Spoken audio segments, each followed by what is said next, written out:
تو میری قوم کا وہ جوان جو اس تصور میں بیٹھا ہے جو ہوگا دیکھا جائے گا، جب اس کے بارے میں اللہ پوچھے گا تو نے جوانی کی راتوں میں زنا کیسے کیا تھا، تو اس کی زبان میں طاقت کہاں سے آئے گی اللہ کو جواب دینے کی۔ جب یہ پوچھا جائے گا کہ تو نرم نرم گدوں پہ لیٹ کر زنا کی فلمیں دیکھتا تھا، کہاں سے لاؤ گے؟ ہیرو ہیروئن سے پیار کرنے والوں کہاں سے لاؤ گے اللہ کی بارگاہ میں؟ جواب دینے کے لیے زبان میں طاقت قرآن کہتا ہے وَتُكَلِّمُنَا أَيْدِيهِمْ وَتَشْهَدُ أَرْجُلُهُمْ بِمَا كَانُوا يَكْسِبُونَ، یہ چر چر چلنے والی زبان پر قدرت مہر لگا دے گی۔ سوچو تو صحیح، غور تو کرو، جوانی کے بارے میں پوچھا، کہاں گزار رہے ہو جوانی کو؟ نشے میں، جوے میں، عورتوں پہ پاپ کی نظر ڈالنے میں، زنا کی فلمیں دیکھنے میں۔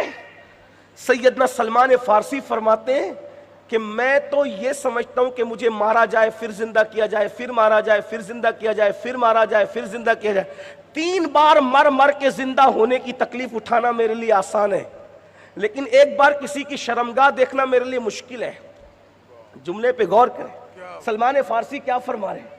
سرکار سلمان فارسی موبائل کی گندگی کو مشکل پاسورڈ سے چھپا کر کے جعلی اور سو کارڈ متقی بننے والوں ذرا تصور تو کرو۔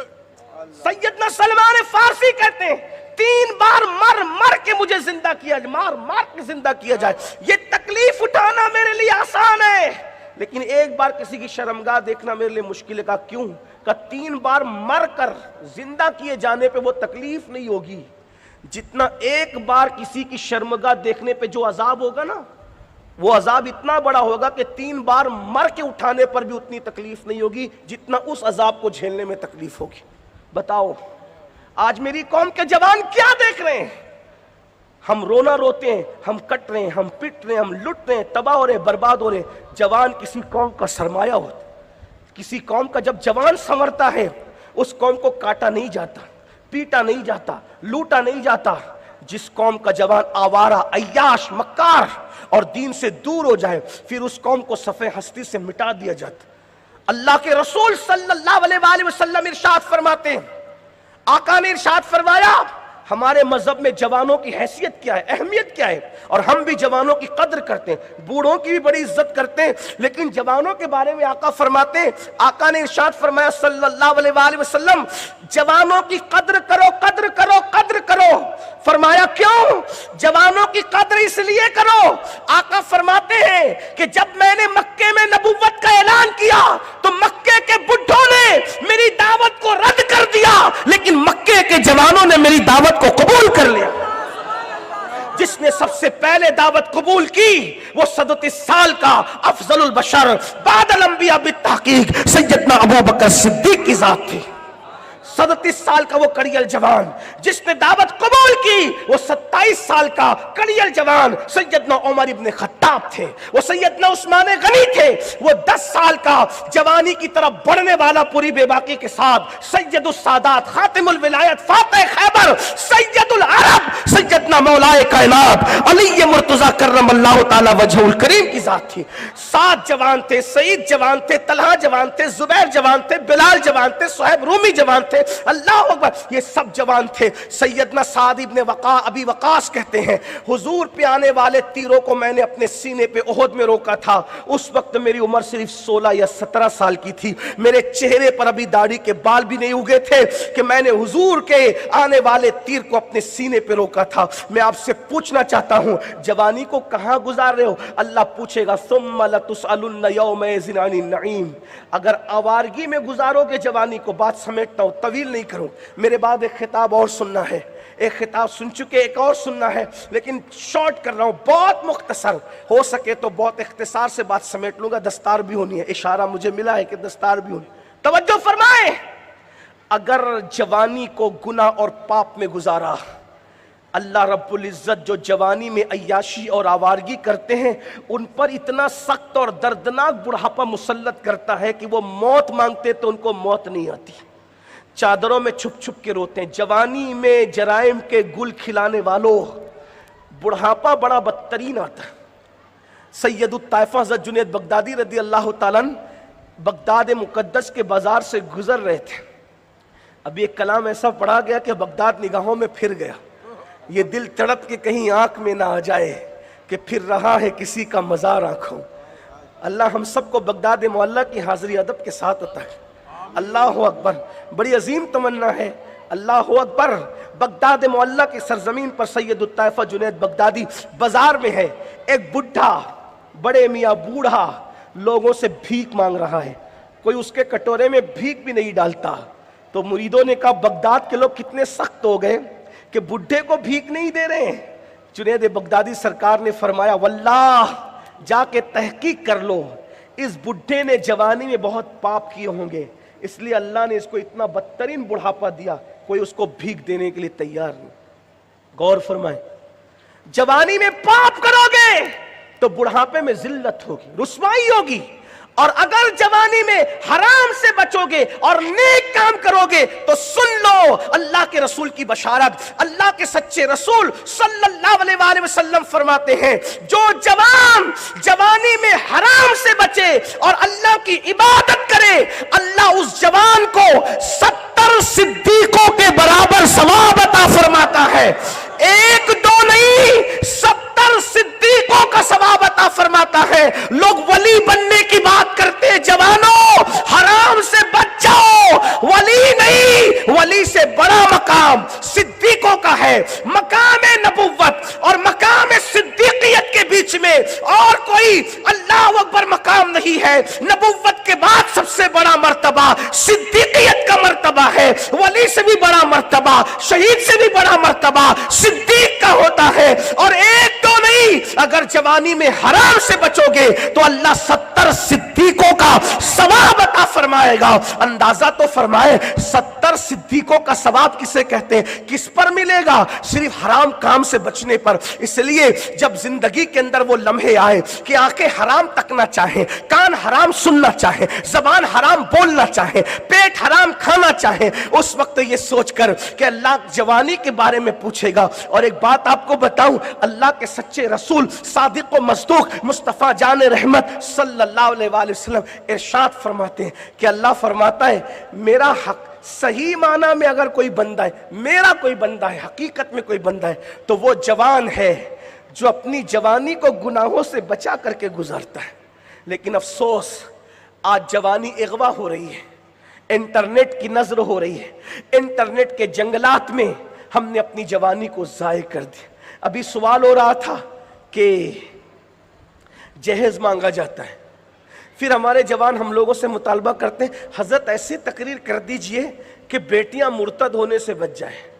بچیاں مرتد ہونے سے صرف تقریر سے نہیں بچے گی، ہر چیز کا علاج تقریریں نہیں ہوتی۔ رات بھر تقریریں سن کر صبح کو خواب خرگوش میں سو جانے والی قوم کبھی ترقی کی منازل طے نہیں کر سکتی جب تک میدان عمل میں نہ ہو۔ کبھی سوچا اگر بیٹیاں مرتد ہو رہی ہے تو کیوں ہے؟ پہلی بات تو یہ کہ مرتد ہونے کی جتنی رپورٹیں پھیکم پھاک بیان کی جاتی ہے میں اس سے متفق نہیں ہوں، اس لیے کہ توجہ فرمائیں کیوں متفق نہیں ہوں؟ اگر میڈیا کہہ دے کہ ہم نے چاند دیکھا ہے عید کا تو اس کی بات کو مانو گے؟ نہیں مانو گے نا۔ تو جس کے کہنے پہ چاند کا آنا قبول نہیں کرتے اس کے کہنے پہ بیٹیوں کا جانا کیسے قبول کر سکتے؟ کہیں یہ سازش تو نہیں ہے ہماری بیٹیوں کو بدنام کرنے کی؟ اس لیے کہ ہر کئی ہوئی بات کو بول دینا یہ اچھی بات، ہاں کچھ مرتد ہو رہی ہیں لیکن اتنی نہیں ہے جتنی بتایا جا رہا ہے۔ ہمیں مایوس بھی کیا جا رہا تاکہ کل تانا دے لوگ کہ تمہاری بیٹیاں تو ایسے ہیں۔ میں یہاں پر ایک جملہ لوگوں سے کہتا ہوں، آج کی تاریخ میں بھی کسی کی ماں اتنی پارسا نہیں ہے جتنی مسلمانوں کی بیٹیاں پارسا۔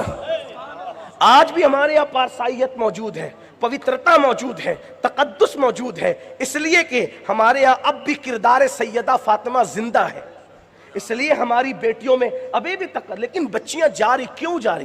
میں آپ سے سوال کرتا، جلسہ کرنے والوں سے لے کے جلسے میں شریک ہونے والوں تک، ممبر والوں سے لے کر کے زمین پہ بیٹھنے والوں تک ہم نے سوچا بیٹیاں کیوں جا رہی؟ نمبر ایک، سب بیٹیاں نہیں جا رہی۔ لوگ کہتے ہیں غریبی کی وجہ سے جا رہی ہے، لوگ کہتے ہیں اس کی، میں نے کہا مسئلہ غریبی کا بھی اتنا نہیں ہے، مسئلہ رشتوں کا بھی اتنا نہیں ہے، مسئلہ دوسری چیزوں کا بھی اتنا نہیں.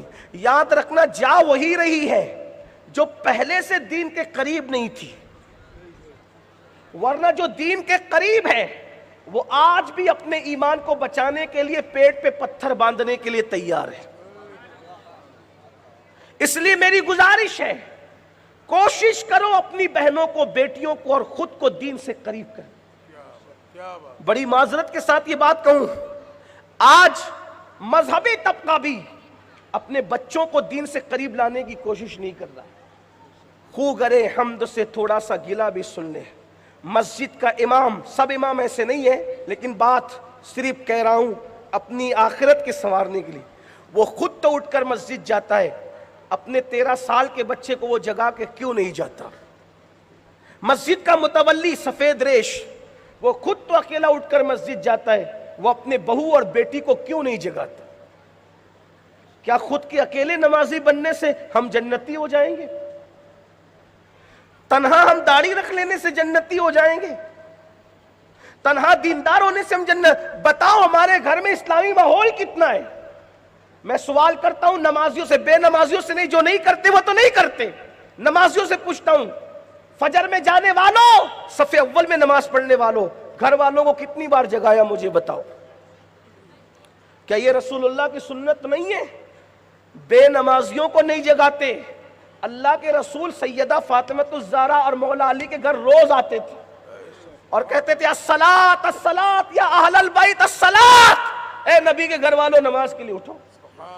اندازہ فرمائے جن کی نمازوں نے کبھی ترک نہیں ہونا، اللہ کے رسول ان کے دروازے پہ کیوں آ رہے ہیں؟ بتانے کے لیے کہ یہ بھی مجھ محمد کی سنت ہے صلی اللہ علیہ وسلم. ہم کیوں نہیں جگاتے؟ بتاؤ ہم نے جگایا؟ اور ایک حدیث پاک پڑھ دوں، بہنیں اگر سن رہی ہے تو ان سے بھی، ہائے ہائے ہائے، سید آل رسول صاحب آئے، دلبر صاحب آئے، مولانا رضوان، مولانا مفتی افسر صاحب اور ناظم صاحب اور نقیب صاحب اور فلاں صاحب، سب لوگ آئے. حضرت دعا کریں دعا کریں. کس کی دعا لے رہے ہو؟ سید صاحب کی، پیر صاحب کی، عالم صاحب کی.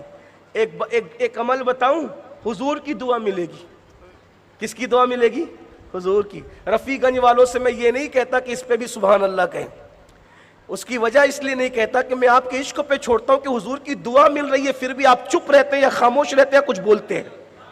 کوئی بات نہیں، کوئی بات نہیں، لیکن بس سن لیں کیا آقا کی دعا ملے گی. اور کون سی دعا؟ قیامت تک کی نسلیں آباد. اللہ کے رسول ایک مرتبہ ہاتھ اٹھا کے دعا کرتے خوشی میں، اللہ ان کے گھروں کو ہمیشہ ہرا بھرا رکھنا. اے اللہ ان کے گھروں کو ہمیشہ ہرا بھرا. ہرا بھرا کا مطلب کیا؟ ہر خوشی ہو، کسی چیز کی کمی نہ ہو، صرف کمی کی کمی ہو بس، اور کسی چیز کی کمی نہیں. گھر جا کے جملے پہ غور کرنا کہ کسی چیز کی کمی نہ ہو، صرف کمی کی کمی ہو، باقی کسی چیز کی کمی نہ ہو. اندازہ فرمائے دعا کریں اللہ ان کے گھروں کو ہمیشہ ہرا بھرا رکھنا، ہرا بھرا رکھنا، ہرا بھرا رکھنا. صحابہ نے پوچھا آقا کس کے گھر کو ہرا بھرا رکھنے کی دعا کی جا رہی ہے؟ فرمایا اس کے گھر کو جو شوہر فجر میں اٹھتا ہے اور اپنی بیوی کو جگاتا ہے، اور جو بیوی فجر میں اٹھتی ہے اور اپنے شوہر کو جگاتی ہے، دونوں جو ایک دوسرے کو جگائیں. اللہ سے دعا کرتا ہوں اللہ ان کے گھر کو ہمیشہ ہرا بھرا رکھے. جس کے گھر کو ہرا بھرا رکھنے کی دعا جانے دعا خود کرے، پھر اس کو کس کے تعویذ کی ضرورت پڑے گی؟ پھر اس کو کس وظیفے کی ضرورت پڑے گی؟ پھر اس کو کس عمل کی ضرورت پڑے گی؟ بولو، آپ نے بہت ہاتھ اٹھا کر کے ایمان کی گواہی دی، کیا آپ اس پر بھی ہاتھ اٹھاتے کہ انشاءاللہ ہر گھروں کو ہرا بھرا رکھنے کے لیے آج سے ہر شوہر بیوی کو جگائے گا، ہر بیوی شوہر کو جگائے انشاءاللہ؟ کتنے لوگ ہیں ذرا بتائیں اپنے نبی کی خوشی کے لیے؟ ماشاءاللہ. چلیں آپ ہاتھ اٹھا کے رکھیں ذرا، کچھ لوگوں کو نظر بھی تو آئے کہ سنی اس پر بھی ہاتھ اٹھاتا ہے. سنی صرف بد مذہب کے بائیکاٹ پہ ہاتھ نہیں اٹھاتا، الحمدللہ بد مذہب کے بائیکاٹ پہ تو ہاتھ اٹھاتا ہے، لیکن بے نمازی پن کے بائیکاٹ پر بھی سنی ہاتھ اٹھا سکتا ہے. کتنے لوگ جگائیں گے اپنی بیویوں کو؟ بتاؤ انشاءاللہ. ہاتھ اٹھا کے رکھیں. اور جو نہیں اٹھا رہے ان پہ بھی فرض ہے،